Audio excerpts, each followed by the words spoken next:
Ibintu 10 ugomba kumenya kuri WhatsApp mbere yo gukoresha WhatsApp. Mbere yuko dukomeza mwibuke gukora subscribe hano kuri channel ya Phone Geek kugira ngo muzajye muba aba mbere mubona ibintu byiza byo nzajya mbagezaho. Murakoze cyane. Icya mbere, kwandika ibintu bikaza ari umukara cyane cyangwa se byitwa bold mu rurimi rw'icyongereza. Ukuntu bigenza, ujya ahandikirwa ubutumwa bwawe kuri WhatsApp, ukabanza ukandika star cyangwa se akanyenyeri, ukandika ibyo ushaka ko biza kuza ari umukara cyane, warangiza ukongera ugashyiraho akanyenyeri nta mwanya n'umwe usizemo hagati. Icya kabiri, kwandika ibintu bikaza bihengamye cyangwa se byitwa italic. Yahandikirwa ubutumwa bwawe kuri WhatsApp, ugashyiraho ako kamenyetso ka underscore, ukandika ibintu ushaka ko biza kuza bihengamye, warangiza naho ukongera ukagashyiraho nta mwanya usizemo. Iyo usizemo umwanya ibintu bihita bipfa. Uba ugomba gukora ku buryo nta mwanya usigamo, nk'uko mubona ndimo kugenda mbigenza aho ngaho ku rugero rwo naberetse.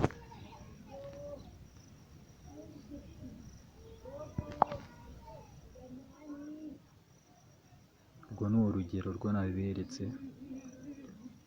Icya gatatu, kwandika ibintu bikaza biciyemo umurongo cyangwa se strike.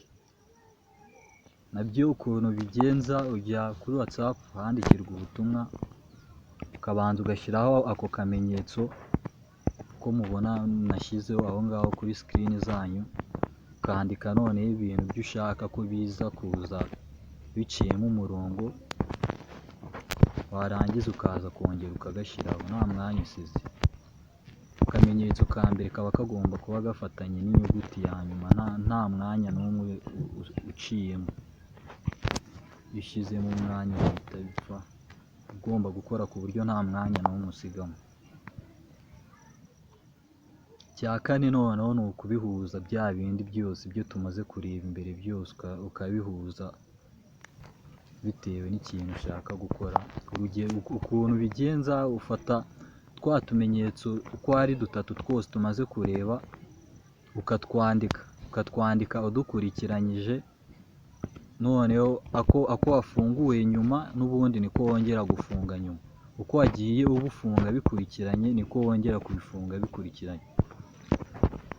Nk'uko aho ngaho mubona ngiye kubigenza mu rugero ndimo kubereka, namwe iyo ushatse kubikora ni uko ubigenza, ntabwo ujya kure y'ibyo ngibyo.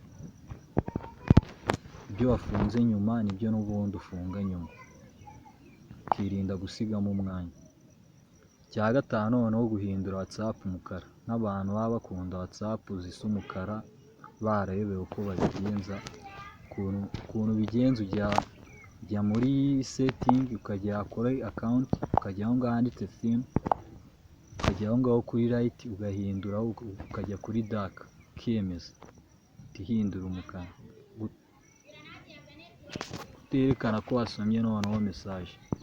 Ujya aho ngaho muri setting account, ukajya muri privacy, ukaza aho ngaho kuri read recipient, ugakoraho bikarodingaho gatoya. Aho ngaho rwose ntawamenya ko wamusomeye message. Icya karindwi, kuterekana ko uri online cyangwa se ibyitwa last seen. Ujya muri setting, ukajya aho ngaho kuri account, ukaza aho ngaho kuri privacy, ukaza aho kuri last seen, ukajya kuri nobody. Aho ngaho wiyihishe rwose ntawamenya igihe wagiriyeho n'igihe waviriyeho. Noneho gushyiraho sticker kuri status.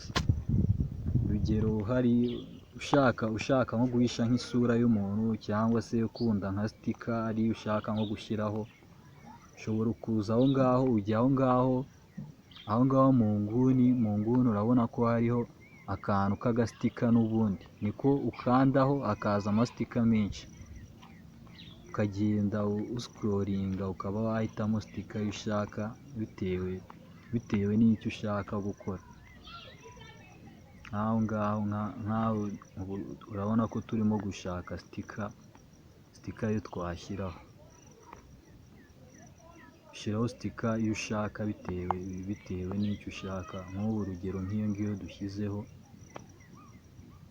urayizamura neza ukayimuvinga ukayigeza aho ushaka. Noneho uko ugenda aho ngaho urabona ku ruhande uwo murongo w'amabara uri ku ruhande, uko ugenda umanura bigenda bihinduka bijya ku ibara ry'ukozeho, bihinduka. Noneho gusubiza mesaje nk'umuntu yakwandikiye nka mesaje, yanditse nka mesaje muri gurupe ushaka nko kumusubiza, ushobora kuyiselectinga ukajya mu nguni ku tudomo dutatu ugahita ujya ahanditse reply privately. Noneho icyanyuma, gufunga WhatsApp ukoresheje igikumwe cyangwa se ibyitwa fingerprint lock. Ariko ibi byo byemera ku bantu n'ubundi baba basanzwe bafite telefone zo bafungisha igikumwe. Noneho ukuntu bikorwa, ujya muri setting, ukajya muri account, ukaza muri privacy, ukaza aho ngaho handitse fingerprint lock ukemeza. Iyo wemeje bagusaba ko ushyiraho igikumwe ngo barebe niba ari wowe, ukagishyiraho noneho bigahita biba confirm. Noneho buri uko ugiye kujya kuri WhatsApp ukajya ubanza ugakozaho igikumwe. Mwakoze cyane kubana nanjye muri iyi video. Ndabibutsa ko mwakora subscribe kugira ngo mujye mubana nanjye mu mavideo atandukanye nzajya nshiraho. Mwakoze cyane.